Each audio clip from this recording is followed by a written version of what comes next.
Greetings. This is Brother Eli. Welcome to Bible Truth Revealed. This channel is dedicated to exposing the lies of Christianity and revealing biblical truth. On this channel, we worship and serve the Most High God of Israel only. This teaching is entitled, Stop Profaning the Sabbath Day. That is, stop profaning the Sabbath day. This teaching is a warning to Christianlite camps that are so far up the behind of the Christian God-man that they don't even realize they're breaking commandments of the Most High. Following JeZeus is idolatry, and idolatry always leads to other sins. In this teaching, I will demonstrate how the sin of idolizing JeZeus, the false golden idol of our Christian slave masters, leads to profaning the Sabbath day. The Merriam-Webster Dictionary defines the word profane as to treat something sacred with great disrespect. To treat something sacred with great disrespect. Christians and Christianlites treat the holy Sabbath day with great disrespect because they follow the religion of the oppressor. Christianity teaches that the Christian God-man is Lord of the Sabbath, and that we should listen to JeZeus rather than the Most High when it comes to the subject of the Sabbath day.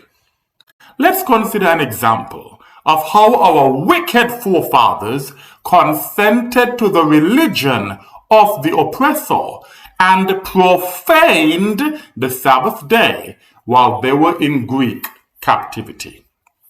1 Maccabees chapter 1, I will read verses 41 to 43. 1 Maccabees is in the Apocrypha. I'm reading 1 Maccabees chapter 1, verses 41 to 43 from the Brenton Septuagint translation. It reads thus.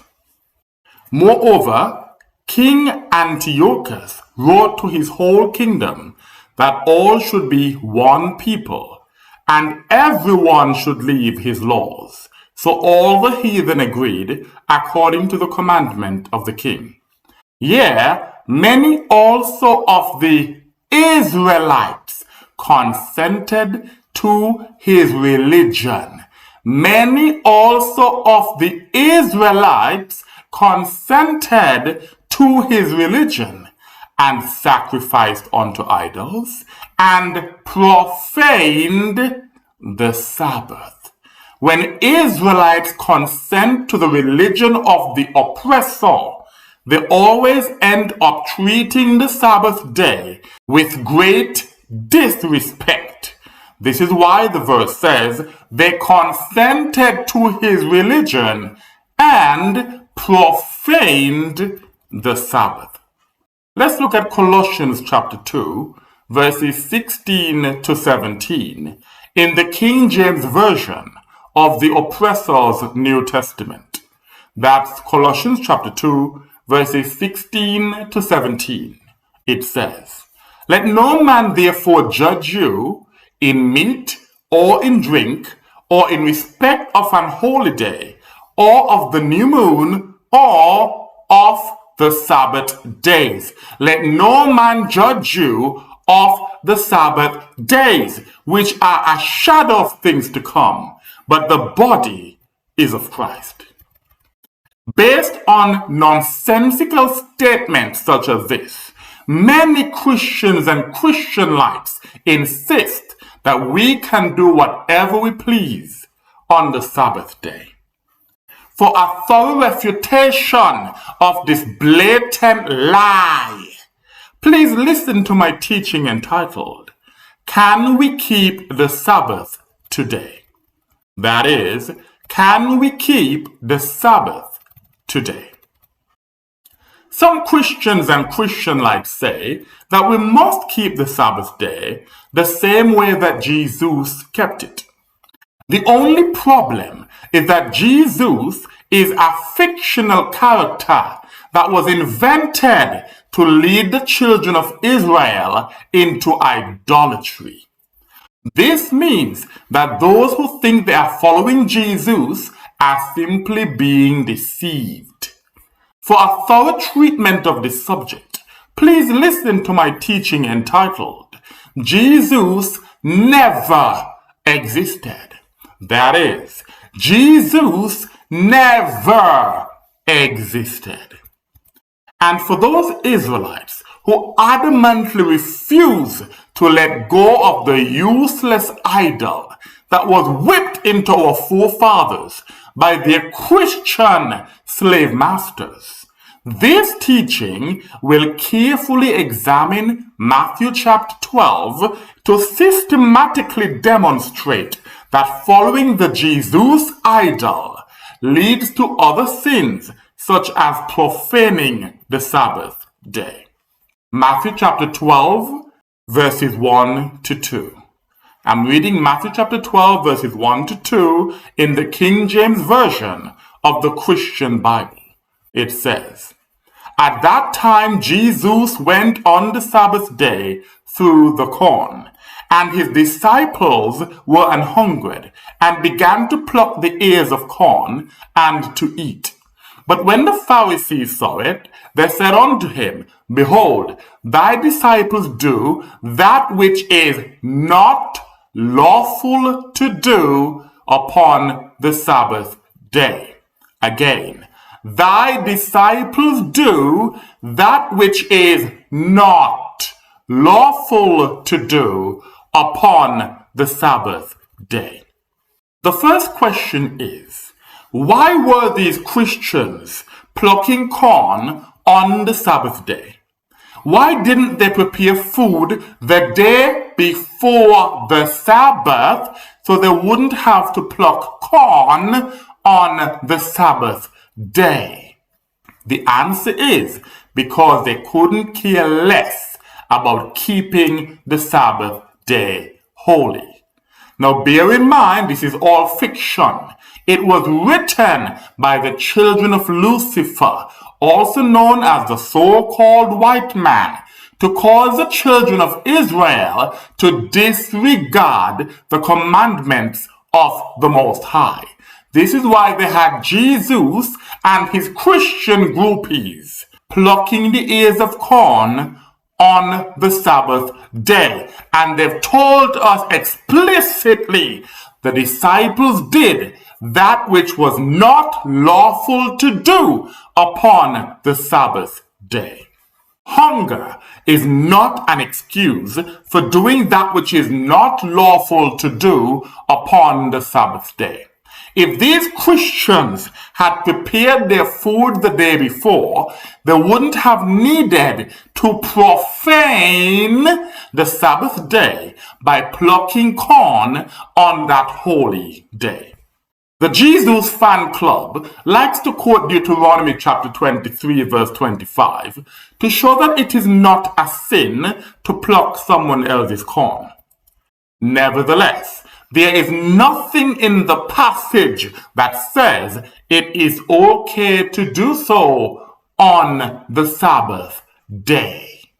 Deuteronomy chapter 23 verse 25 says this, "And if thou shouldest go into the cornfield of thy neighbor, then thou mayest gather the ears with thy hands, but thou shalt not put the sickle to thy neighbor's corn."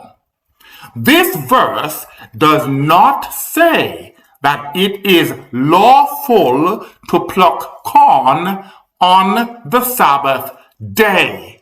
JeZeus and his Christian fan club had 6 days to pluck corn, but they chose to profane the Sabbath day by plucking corn on that day. We all know that gathering sticks on the Sabbath day was punishable by death. Yet the writers of this fable got their false god and idol to authorize his Christian followers to pluck corn on the Sabbath day. How is this any better than gathering sticks on the Sabbath day? It is not. This is an act of rebellion against the Most High. Let's read Numbers chapter 15, verses 32 to 36. Numbers chapter 15, verses 32 to 36 reads thus. And the children of Israel were in the wilderness, and they found a man gathering sticks on the Sabbath day. And they who found him gathering sticks on the Sabbath day brought him to Moses and Aaron, and to all the congregation of the children of Israel. They did this because they knew that it was not lawful to gather sticks on the Sabbath day. Just like Matthew chapter 12 says, it was not lawful to pluck corn on the Sabbath day. This is comparing like with like. Verse 34. And they placed him in custody, for they did not determine what they should do to him. And the Most High spoke to Moses, saying, Let the man be by all means put to death. Do ye all the congregation stone him with stones. This man was in open defiance, rebellion against the Most High, by doing on the Sabbath day what the Most High said not to do on the Sabbath day. He was profaning the Sabbath day, and the penalty for profaning the Sabbath day is death. Verse 36. And all the congregation brought him forth out of the camp, and all the congregation stoned him with stones outside the camp, as the Most High commanded Moses. So again, it is not lawful to gather sticks on the Sabbath day, and it is also not lawful to pluck corn on the Sabbath day. This is not deep, it's simple. Even the Christian New Testament explicitly states that it is not lawful to pluck corn on the Sabbath day. But because JeZeus did it, all of a sudden, those who idolize him couldn't care less what the Most High has to say about what we can and cannot do on the Sabbath day. As we examine Matthew chapter 12, we must bear in mind that none of this ever happened. It is a fairy tale that was written by the so-called white man to undermine the Holy Scriptures, which they disrespectfully call the Old Testament. They simply slapped this rubbish onto the Holy Scriptures and taught us that it is all the Word of God.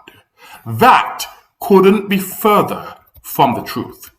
The truth is that the New Testament was written to lead the Israelites away from the Most High and into the idolatry of following JeZeus, the false god and idol of our Christian slave masters. This is why, when we read the Holy Scriptures, it is clear that the Most High does not want us to do any work on the Sabbath day. Yet after reading the so-called New Testament, we think that it is okay to pluck corn on the Sabbath day. Now let's hear what silly excuses the abominable Christian God-man offered for profaning the Sabbath day. Matthew chapter 12, verses 3 to 4. Matthew chapter 12, verses 3 to 4 reads thus: But he said unto them, Have ye not read what David did when he was an hungered, and they that were with him? How he entered into the house of God, and did eat the shewbread, which was not lawful for him to eat, neither for them which were with him, but only for the priests.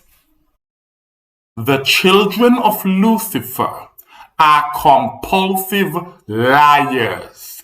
So we have to fact check everything that they wrote in their so-called New Testament.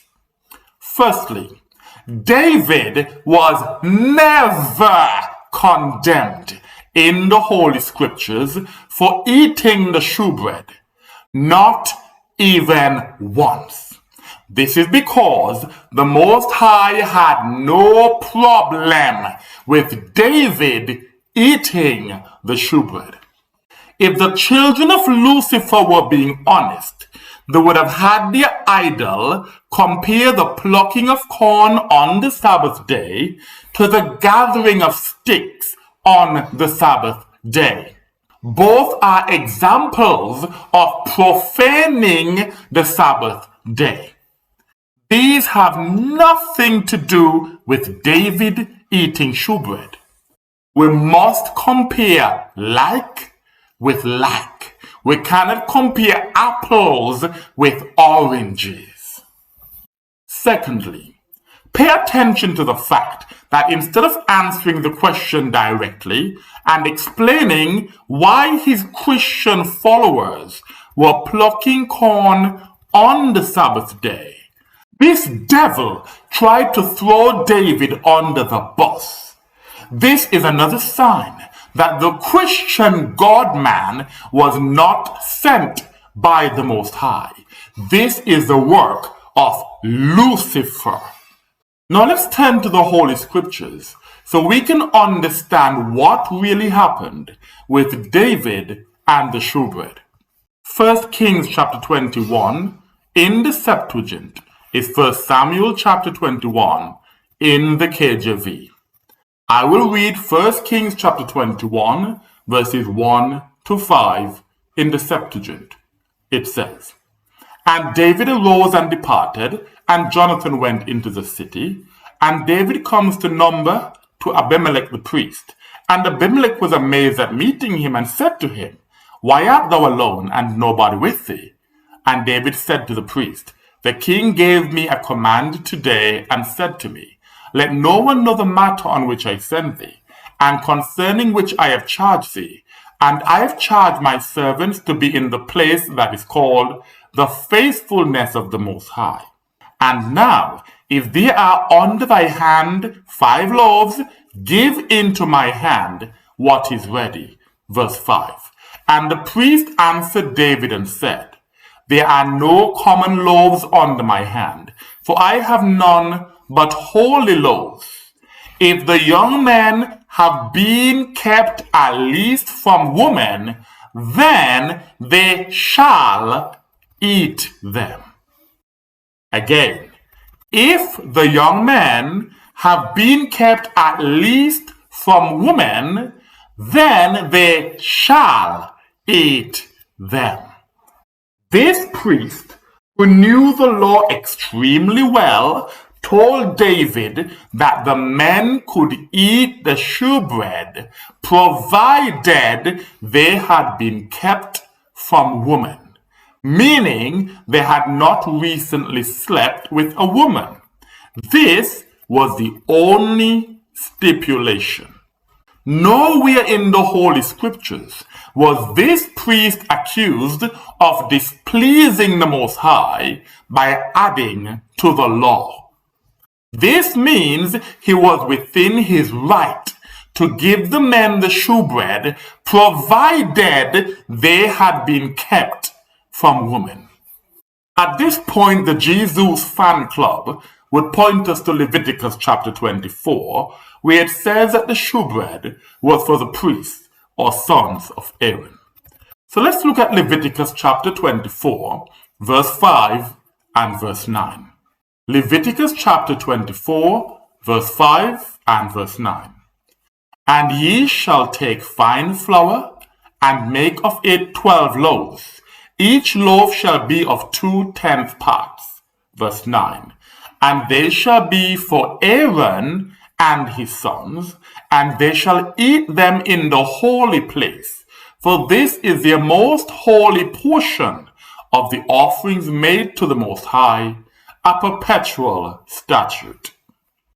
This says that the loaves or shewbread should be eaten by Aaron and his sons. However, it does not say that no exceptions could be made in cases of emergency. The priest that gave the shewbread to David and his men understood that he could do so in exceptional circumstances. This is why he said, and I quote, "If the young men have been kept at least from women, then they shall eat them." End of quote. This is why we must reject the so-called New Testament.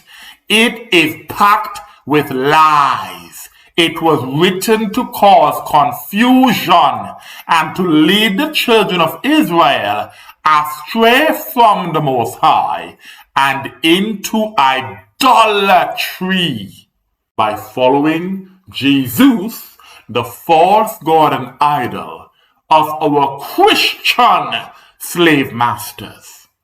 For evidence of more intentional lies and corruption in the so-called New Testament, please listen to my teaching entitled Exposing the Christian New Testament. That is, exposing the Christian New Testament. Now let's find out what happened after Abimelech the priest said, "If the young men have been kept at least from women, then they shall eat them." End of quote. 1 Kings chapter 21 in the Septuagint again is 1 Samuel chapter 21 in the KJV. And this time I'll be reading verses 6 and 7. And David answered the priest and said to him, "Yea, we have been kept from women for 3 days.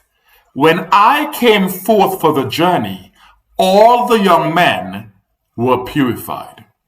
Again, we have been kept from women for 3 days. When I came forth for the journey, all the young men were purified. This means they met the only requirement, the only stipulation that was given by the priest for them to be able to eat the shewbread. It continues, "But this expedition is unclean, wherefore it shall be sanctified this day because of my weapons." So the expedition was unclean, but the men were clean. They were purified and kept from women for 3 days. Verse 7. So Abimelech the priest gave him the shewbread. David didn't just go in and take the shewbread. It was given to him by Abimelech the priest, who understood the law and understood that as long as those men were clean, were purified, were kept from women, they could eat the shewbread. For there were no loaves there, but only the presence loaves, which had been removed from the presence of the Most High, in order that hot bread should be set on the day on which he took them. It is so obvious that no law was broken here, that the Gill's exposition of the entire Bible says, and I quote, "So the priest gave him hallowed bread, being satisfied with the account he gave of himself and his young men, and of the lawfulness of it, in case of necessity. So the priest gave him the shewbread because the priest was satisfied that David and the men had been kept from women, and the priest understood the lawfulness of giving the bread to them in the case of necessity. No laws were broken. What happened here was not unlawful. On the contrary, it was perfectly lawful for the priest to give the shewbread to David and his men in exceptional circumstances. David and his men did nothing wrong by eating the shewbread that was given to them by the priest. Therefore, there is no good reason to use this lawful situation to deflect from the fact that JeZeus and his Christian groupies were profaning the Sabbath day by plucking corn at a time when the Most High said to do no work. Let's continue to examine Matthew chapter 12 so we can see what other lies were used in an attempt to justify treating the holy Sabbath day with great disrespect. Matthew chapter 12, verse 5. Matthew chapter 12, verse 5 says, "Or have ye not read in the law how that on the Sabbath days the priests in the temple profane the Sabbath and are blameless?" First, this liar bore false witness against David and his men, and now he is accusing the priests in the temple of treating the holy Sabbath day with great disrespect. You cannot make this stuff up. This comes directly from the pens of the children of Lucifer. This statement would only be true if the priests were doing something on the Sabbath day that the Most High forbade them to do on that day. The man that was gathering sticks was doing something that he was forbidden to do on that day. He was profaning the Sabbath day. JeZeus and his Christian groupies were plucking corn on the Sabbath day and thereby profaning the Sabbath day because we're not supposed to be plucking corn on the Sabbath day. The priests, on the other hand, were not doing anything that they were forbidden to do on the Sabbath day. To prove this, let's read the duties of the priests on the Sabbath days in Numbers chapter 28, verses 9 to 10.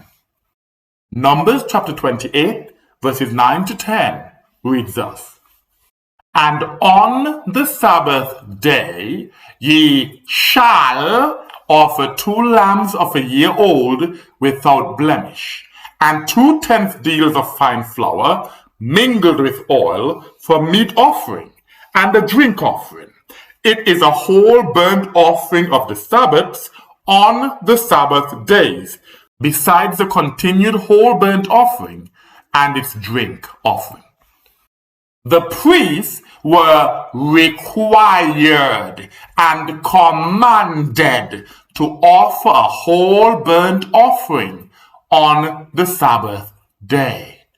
Failure to do so would be profaning the Sabbath day or treating it with great disrespect. In other words, not performing their priestly duties on the Sabbath day would be an act of profaning the Sabbath day. But the children of Lucifer turned that on its head and said that by doing what the Most High told them to do, the priests in the temple were profaning the Sabbath day while remaining blameless. It is impossible to profane the Sabbath day and remain blameless. So I can demonstrate this. Let's consider some ways that people profane the Sabbath day so we can see that these people are not blameless. Nehemiah chapter 13, verses 15 to 19. Nehemiah chapter 13, verses 15 to 19 reads thus.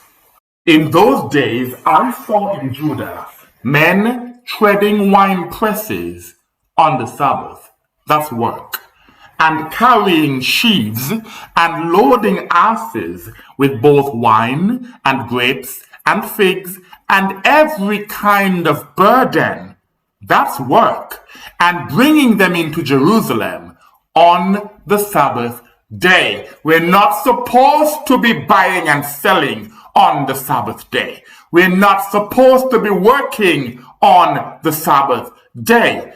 And I testified in the day of their sale. They were buying and selling on the Sabbath day. That is profaning the Sabbath day. Also, there dwelt in it men bringing fish and selling every kind of merchandise to the children of Judah and in Jerusalem on the Sabbath. That is profaning the Sabbath day. And I strove with the free children of Judah and said to them, what is this evil thing which ye do? And profane the Sabbath day. Profaning the Sabbath day is an evil thing. It is impossible to profane the Sabbath day and remain blameless.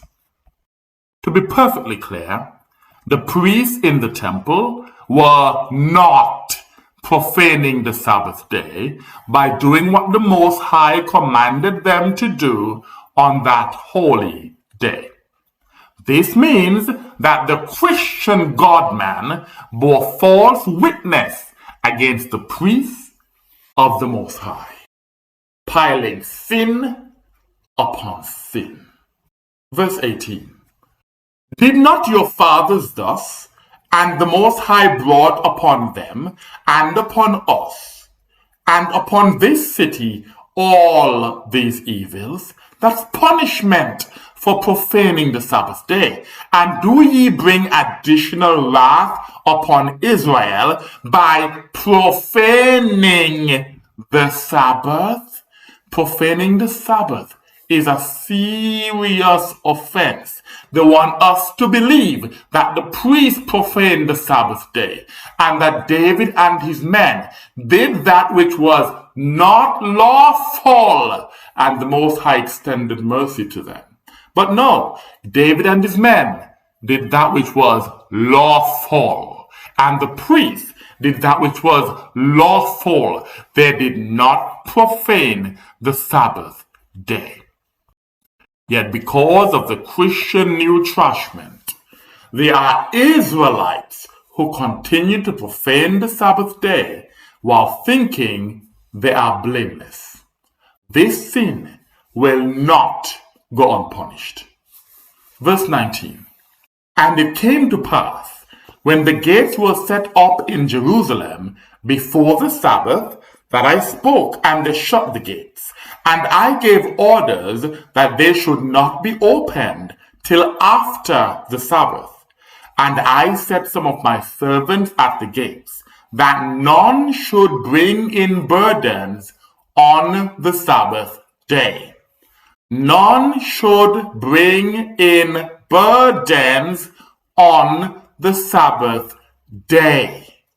We read earlier that gathering sticks on the Sabbath day is a sin that was punishable by death. Gathering sticks is an example of carrying a burden. We must not bear any burden on the Sabbath day. Bearing burdens on the Sabbath day is profaning the Sabbath day. Yet there are Christianlites who carry and set up heavy speakers so they can preach on street corners every Sabbath day. These JeZeus junkies have 6 days to push their doctrines, but just like their rebellious idol, they choose to profane the Sabbath day by carrying burdens on that day. This sin will not go unpunished. For details of how not to profane the Sabbath day, please listen to my teaching entitled, How to Keep the Sabbath Day Holy. That is, how to keep the Sabbath day holy. Now that I have thoroughly demonstrated that the fictional JeZeus character profaned the Sabbath day and that he bore false witness against David and the righteous priests of Israel, let's listen to a leader of Israel united in Christianity attempting to defend the God of the oppressor. He even makes it clear that IUIC teaches that JeZeus is God. This is idolatry. The book of Matthew, chapter 12, verse 8. For the Son of Man is Lord, even of the Sabbath day. What does that mean now? Because Christ gave examples. Hey, King David, he did which was unlawful on the Sabbath day. Your priest defiled the Sabbath day over here. Me, I just plucked the corn. And guess what? I created the Sabbath day. Genesis 2:2. Let's go. Genesis chapter 2, verse 2. This is talking about the Messiah. Come on. The book of Genesis, chapter 2, verse 2. And on the 7th day, God ended his work. So who's this God right here that ended his work? We're going to find out. Come on. Which he had made, and he rested on the 7th day. And he did what? And he rested on the 7th day. And he rested on the 7th day. From all his work, which he had made. Read. Which he had made. He had made. We're going to find out who the he is. Christian churches and Christianlite camps give the glory of the Most High to the false god and idol of the so-called white man. And this is not a one-off. Now we will see more of the leadership of Israel united in Christianity promoting the same blasphemous Christian doctrine. Listen carefully. Revelation chapter 1 and verse 8. Then we're going to read 4 and 8. I am Alpha and Omega. Who is this? It's in red letters in some of your Bibles. Go ahead. The beginning and the ending, saith the Lord, which is and which was and which is to come, the Almighty. What do he call himself? The Almighty. Go to 4 and 8. Revelation 4 and 8. And the 4 beasts had each of them 6 wings about him, and they were full of eyes within. Angels, go ahead. And they rest not day and night, saying, Holy, holy, Lord God Almighty. Lord what? Lord God Almighty. Go ahead. Which was and is to come. Who's that? There you go. That means that the God you've been serving was the Son all along. Simple jigs. What we have just heard is basic Christian doctrine which was formulated by the so-called white man. Yet these Israelites claim that they are not Christians. This is why we call them Christianlites. They are Israelites who are in denial about the fact that they are still Christians. I know this for a fact because I was once a member of this very same Christianlite camp. And only the Most High can help these Christianlites see that they need to reject the religion of the oppressor. For more examples of the blatant idolatry that is practiced in Christianlite camps, please listen to my teaching entitled Israelites in Idolatry. That is, Israelites in Idolatry. Now let's consider one more ridiculous line of reasoning that is often used by Christians and Christianlites to justify profaning the Sabbath day. We'll find this in Matthew chapter 12, verses 11 to 12. That's Matthew chapter 12, verses 11 to 12 in the King James Version of the Christian Bible. It says, "And he said unto them, What man shall there be among you that shall have one sheep, and if it fall into a pit on the Sabbath day, will he not lay hold on it and lift it out? How much then is a man better than a sheep? Wherefore it is lawful to do well on the Sabbath days." What kind of unrealistic scenario is this? We cannot attend to our animals on the Sabbath day. That is our command. No one works on the Sabbath day, neither man nor beast. So the sheep should be in its enclosure with all the food and water it needs on the Sabbath day. The sheep is safe in its enclosure, so it cannot fall into a pit on the Sabbath day. This is a scenario that would never happen to someone who truly understands how to keep the Sabbath day holy. But the children of Lucifer who wrote this garbage do not understand the laws that were given to the children of Israel. Therefore, whenever they wrote about the law in their so-called New Testament, they revealed their ignorance of our righteous ways. We can significantly reduce the likelihood of profaning the Sabbath day by staying at home on that holy day. In Matthew chapter 12, the JeZeus groupies would not have been plucking corn on the Sabbath day if they had stayed at home. The man that was caught gathering sticks and was stoned to death would not have profaned the Sabbath day if he had stayed at home. In the same way, your sheep cannot fall into a pit on the Sabbath day if it is safe in its enclosure. This is not deep. For yet another example of how the Christian God-man taught his followers to profane the Sabbath day, please listen to my teaching entitled, Why Did JeZeus Sin?